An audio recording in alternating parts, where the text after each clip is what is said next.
And I have been designated as a discussant.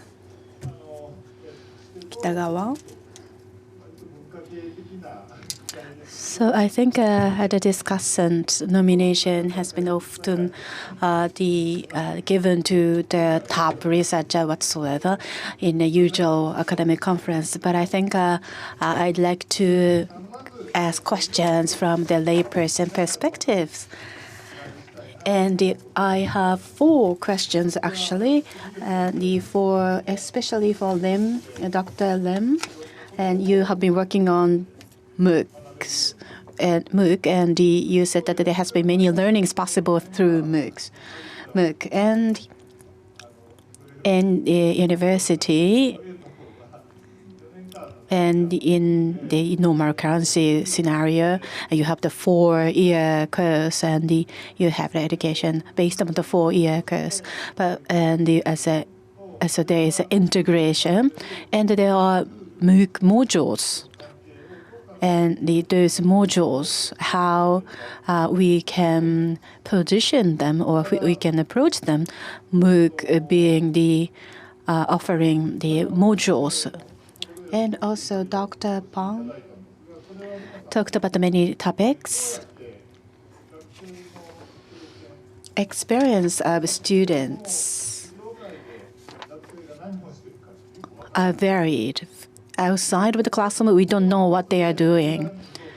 So e-learning is used, or LMS is used for the course, but on the whole, how did hours are spent by the student doing which activity, what kind of activity, we don't know.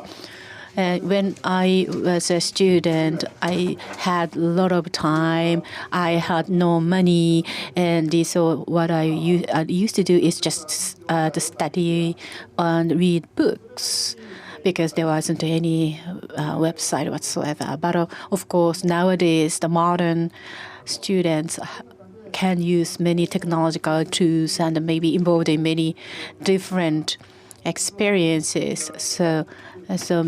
And the microscopic and macro analytics, macroscopic analysis can be done, analytics can be done. But when it comes to the understanding experience of the students and how we can effectively enhance the learning of the students. So that's the comment topic that I'd like you to comment on. And we have the video lecture about the serious learning. Serious learning is important. Serious content learned by the serious learner and learned by the serious way is, of course, important. But of course, it's challenging. So how we can engage them. Engage can be translated as makikomu in Japanese, but how we can enhance the engagement. And I think that Dr. Pom mentioned about for example, drone, which is interesting and might be engaging.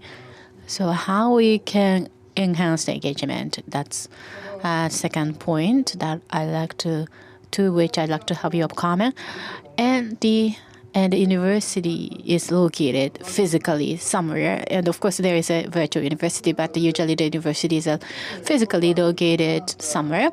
But at the same time, for the global learners, we can use online learning system for global learners. And when the university is located somewhere, and if they are supported by the locality, for example, Dr. Lee, he said that the relationship with the society. So how we can implement the extension portion of the education. So I think that's all